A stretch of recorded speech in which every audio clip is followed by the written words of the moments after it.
Nesse vídeo eu vou trazer para vocês as melhores ações de dividendos para fevereiro de 2023, segundo o mapa do dividendo inteligente, o MDI, disponibilizado pela plataforma GF+.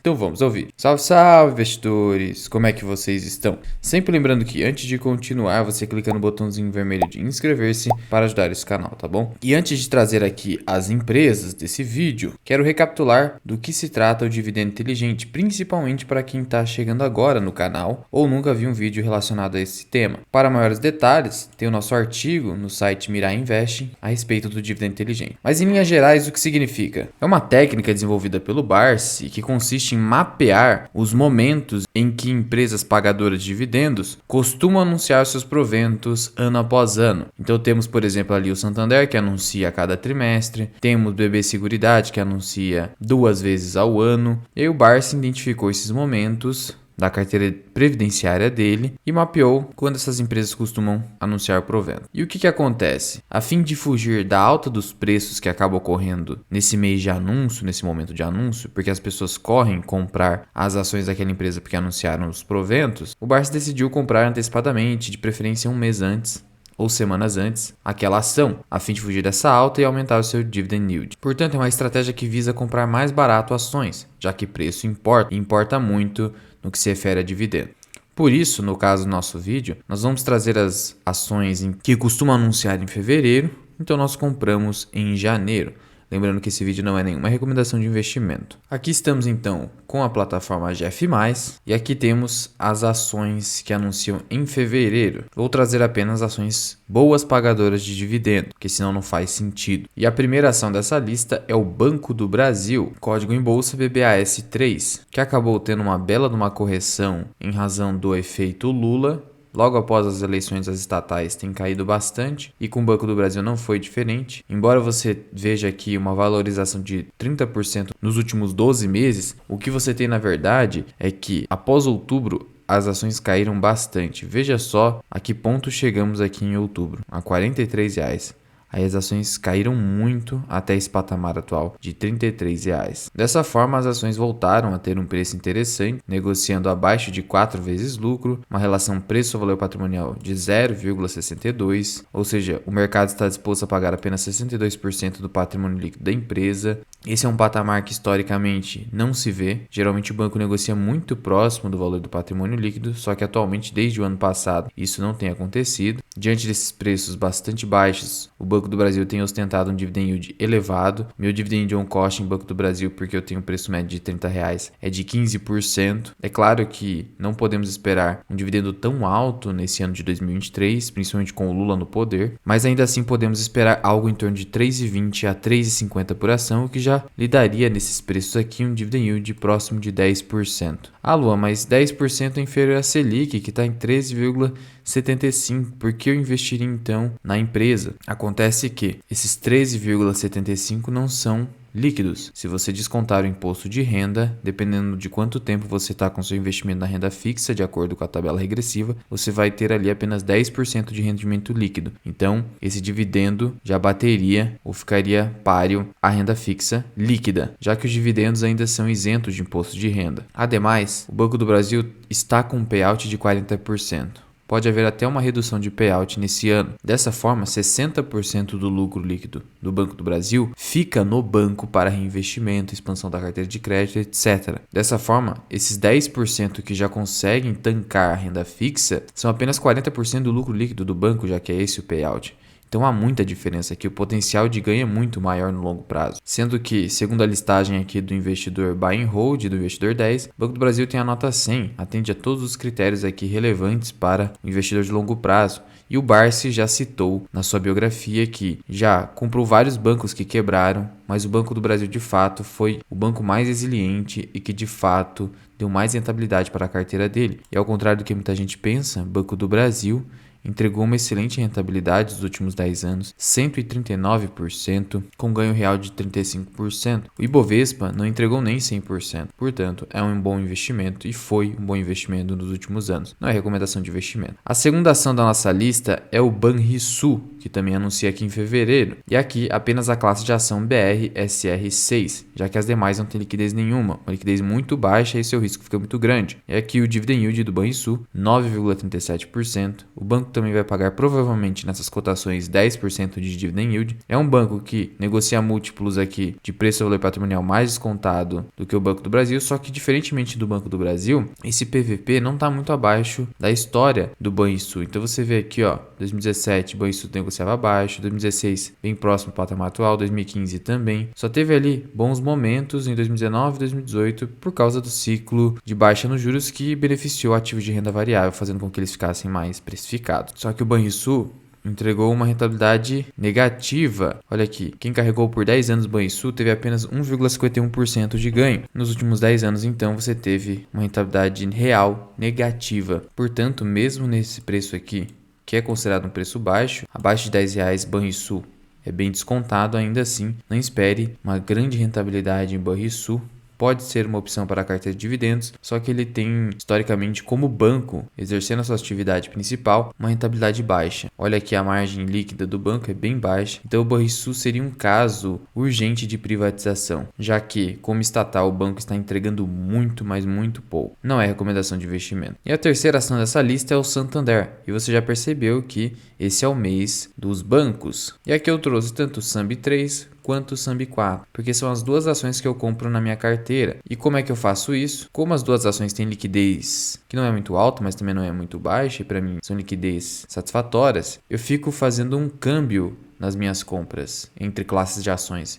Então, quando a SAMB3 está mais barata, eu compro o SAMB3. Quando a SAMB4 está mais barata, eu compro o SAMB4. No momento, a SAMB3 está mais barata porque o seu dividend yield é maior. Mas há momentos em que, para melhorar o meu preço médio, mesmo que a SAMB3 está mais barata, eu compro a SAMB4. Além do dividend yield maior da SAMB3, até a relação preço-valor patrimonial está mais baixa, abaixo de 1, sendo que Santander também foi um bom investimento nos últimos 10 anos, entregando uma rentabilidade superior ao Ibovespa, foi um dos bancos que mais cresceu nos últimos anos, é uma taxa de crescimento boa, hoje já não cresce mais tanto, mas já chegou a crescer entre 15% a 20% ao ano, foi quando o Barça acabou se beneficiando ao comprar Santander a centavos, as preferenciais, e hoje também seu patamar de preços está bem abaixo do seu histórico, por isso estou aportando na minha carteira principal e até na carteira do 0 ao 100 mil, que eu deixo disponibilizada na área de membros associado Mirai. Lembrando que Santander está com um programa de recompra de ações aberto que vai até 2024, então o próprio Smart Money entende que as ações estão baratas,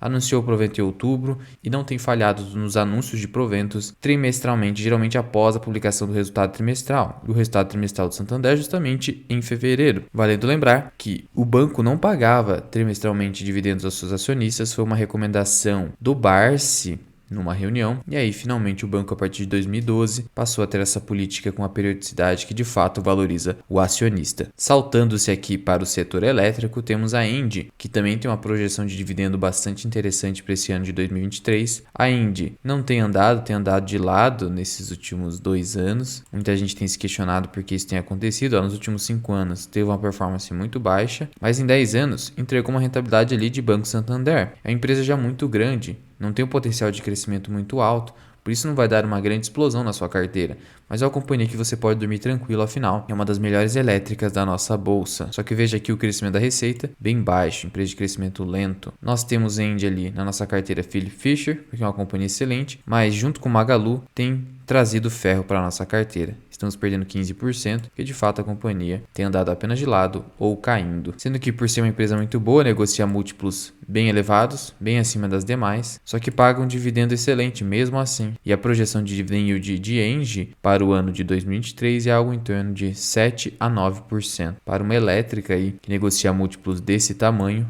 é um excelente dividend yield. Valendo lembrar que a companhia não é uma transmissora de energia, apesar de ter ativos de transmissão, e ainda assim consegue uma margem líquida de mais de 15%, uma empresa muito eficiente. Por isso, não há como reclamar da ENGIE, já que você, ao investir nela, você deve entender que ela paga bons dividendos, mas não é uma empresa barata, de qualquer sorte vai entregar um crescimento lento e vai continuar subindo pouco mais do que a inflação ao longo dos anos. É isso que você deve esperar de Engie, empresa madura, não espere uma grande valorização da carteira. Aqui dentro da plataforma GF+, também identifica a AS Brasil como pagadora em fevereiro, mas nem espere dividendo de AS Brasil, exceto após 2024. Nós sabemos que ela está muito endividada em um ciclo de investimentos bastante arrojado, por isso essa identificação como fevereiro considera antes de 2020, quando a AS Brasil ainda tinha aquele payout muitas vezes superior a 100%. Dentro aqui de holdings e setor financeiro também, eu preferi também trazer Itaúsa, por quê? Porque o CEO já fez a promessa de que os dividendos altos de Itaúsa retornarão. Eu espero que seja a partir de 2024, mas veja só, a Itaúsa tem bonificado anualmente pelo menos 5%. Paga um dividend yield, além de tudo, de 5 a 6%. Então, a Itaúsa, apesar dos dividendos mais baixos do que ano passado, como ocorreu, por exemplo, em 2018, tem remunerado muito bem o acionista. Não considere esse dividend yield, porque ele está considerando ainda o ano passado, mas considere um yield de 6, 7% em Itaúsa nessas cotações aqui de R$8. Abaixo de R$9, Itaúsa acaba sendo um investimento interessante. Não estou fazendo recomendação, mas veja que, geralmente, abaixo dos 9, Itaúsa, quando começa um ciclo de alta, dispara para 11, 12. É um papel mais manipulado, por isso você deve ter muito rigor no preço de entrada e de novos aportes. Seja que também negocia próximo do valor patrimonial, a um PL abaixo de 6 vezes lucro. É uma empresa de crescimento médio, mais para lento, mas está justamente usando caixa para novas aquisições para acelerar crescimento e se tornar uma holding efetiva, não ficar com seus resultados apenas dependentes de Itaú. Por isso gosto da empresa, tenho em carteira mais uma pequena posição, já que eu estou bem focado na estratégia de dividendos e Itaúsa por enquanto ainda não está pagando bons dividendos, mas voltará a pagar. Dentro aqui do setor de mineração temos a Vale 3, que voltou a se valorizar um pouquinho a partir de dezembro. A companhia agora é negociada ali na casa dos R$80, R$90, PL de 4 vezes lucro, dividend yield aqui de 8,16%. Vale historicamente foi um excelente investimento, até o Damodaran segura a posição há alguns anos, entregou quase 300% de rentabilidade, primeiro mês 3%, 3 meses 18%, um ano 26%, 5 anos 200%. Foi um excelente investimento, Vale. E é a maior empresa do país em valor de mercado. E consegue aí manter uma margem líquida que, olha, é impressionante. Por isso que eu tenho Bradespar, que basicamente é comprar Vale com desconto. E, de novo, uma empresa pagadora de dividendos. Principalmente em ciclos de alta na commodity, em ciclos de boas vendas do minério de ferro, ela gera muito, mas muito caixa. E aí, ela consegue distribuir muitos proventos aos seus acionistas. A próxima ação, ainda do setor mineração / siderurgia, temos a Gerdau, tanto a metalúrgica quanto a controlada, holding e controlada. Vou trazer aqui apenas a controlada, a GGBR, já que ela costuma pagar mais dividendos, um dividend bem elevado, hoje negociada no valor patrimonial da ação, um PL descontado, outro investimento que também entregou uma boa rentabilidade, mas não tanto quanto Vale. Ficou bem próximo de Engie, Santander, Banco do Brasil. O patamar de preço atual é interessante, está praticamente na média, então ela não está ultra descontada, não tem carteira. Prefiro, se fosse comprar a Goal, porque tem o desconto de holding, prefiro comprar a ação mais barata. Mas historicamente ela anuncia proventos aqui em fevereiro. O dividend yield médio dos últimos 5 anos foi de 7,52%. Ela pagou mais de 10%. E é esperado que ela continue pagando um bom dividendo aí, até por conta desse histórico aqui interessante. Mas lembrando que, como a companhia é muito cíclica, em vários momentos, como você percebe aqui, pagou dividendos baixos e só teve essa disparada a partir de 2020. Então esteja ciente disso. Vale acaba sendo mais previsível em relação a dividendo. Não é recomendação. Lembrando que essa aqui é uma lotação que eu não detenho em carteira. Pulando isso aqui para o setor de papel e celulose, temos a Klabin, que historicamente também costuma anunciar um provento em fevereiro. Então você compra em janeiro para fugir da alta dos preços que acaba provavelmente ocorrendo. É uma tendência. Não é certeza de que vai acontecer. De qualquer forma, a Klabin está ali num preço que não está cara, tá? Não está uma grande pechincha. Prefiro comprar abaixo dos R$4. A Klabin também foi um bom investimento em 10 anos, mais de 120% de rentabilidade. A companhia pagou um dividendo interessante, acima de 7%, já que é uma companhia que investe bastante, então pagar todo esse dividendo ainda me impressiona. Tanto que se você pegar a média de dividendos da Klabin, foi algo em torno de 3%. Agora ela conseguiu pagar dividendos bem mais interessantes e provavelmente vai continuar aqui no ano de 2023. É uma companhia que eu tenho na minha carteira, uma posição interessante, é uma empresa muito perene, muito sustentável. Tem parte da sua receita celulose, parte da receita mercado doméstico, onde ela está se posicionando a fim de concorrer com o Irani no segmento de embalagens. Papelão do lado agora está dentro do campo de visão e atuação da Klabin, projeto Figueira aí que o mercado acabou não gostando muito no primeiro momento, mas ainda assim a companhia está dando prosseguimento, está com uma saúde financeira interessante, portanto não há o que reclamar de Klabin, até por esses dividendos atuais que estão sendo pagos. Dentro aqui do setor de seguros temos BB Seguridade, que assim como o Banco do Brasil anuncia em fevereiro e depois anuncia um outro provento em agosto. BB Seguridade, uma das poucas ações que fecharam nas suas máximas o ano de 2022 a R$ 33,00, então a companhia ficou bem cara na minha visão, até por isso que muita gente estava migrando BB Seguridade para Banco do Brasil. Para mim não faz sentido ter as duas, ou você tem uma ou você tem outra, eu prefiro o Banco do Brasil porque é mais descontado. Então BB Seguridade, que costuma ter um yield alto, está com um yield de 6% porque subiu demais, negociando um PL de quase 12 vezes lucro, um PVP de quase 7 vezes o patrimônio. A companhia não tem muito tempo de IPO, começou em 2013 a ser negociada na bolsa, mas entregou até uma rentabilidade interessante em 5 anos de 61%. Na minha visão, nem deveria existir BB Seguridade, é minha opinião pessoal. Essa cisão que houve ali dentro do Banco do Brasil, para mim, foi apenas para a criação de cabide de emprego, por isso eu me nego a ter BB Seguridade na minha carteira. Prefiro apenas o Banco do Brasil mesmo, que detém mais de 60% da companhia. Não é recomendação de investimento. Por fim, dentro do setor de telecomunicações, que ainda está dentro do acrônimo BEST do Barsi, temos a Telefônica Brasil, que é a Vivo, Vivit 3. E a companhia hoje, abaixo dos 38, segue negociada a um bom preço. Abaixo dos 40 é um bom preço para a Vivit 3, já que está negociando abaixo do valor patrimonial. O yield ali está baixo, mas tende a pagar 7, 8% nesse ano, principalmente nessas cotações. Mas olha só, uma empresa que entregou uma rentabilidade muito baixa, porque é uma empresa de crescimento muito, mas muito lento. Olha aqui o crescimento da receita, 1,53%. Lucro tem caído, por isso eu prefiro não ter Vivo na carteira. De nada adianta você comprar a empresa apenas pelos dividendos, e comprar Vivo seria apenas pelos dividendos. Claro que esse patamar de preço atual é mais descontado do que os anos anteriores, mas ainda assim eu não vejo grande upside em Vivo, por isso é uma empresa que eu acompanho, mas prefiro não ter em carteira. Que imagina só, eu vou carregar uma empresa por 20 anos e talvez eu consiga bater a renda fixa. Talvez. É o caso de Vivo, por isso você não pode investir numa empresa apenas pelos dividendos. Isso pode fazer com que você se arrependa no futuro. É preciso enxergar potencial de crescimento na empresa, se ela vai conseguir se beneficiar da economia, do crescimento da economia brasileira. Isso é tudo muito importante. Do contrário, não faz sentido você correr o risco da renda variável. Faz sentido mesmo você ficar na renda fixa, que no Brasil entregou uma rentabilidade real de 5%, já que o Brasil é marcado por ter um histórico de juros elevadíssimos. Já que é um país marcado por muita inflação, por muitos riscos, é um país emergente afinal. Por isso, só faz sentido ir para a renda variável, principalmente ações, onde o risco de mercado é grande,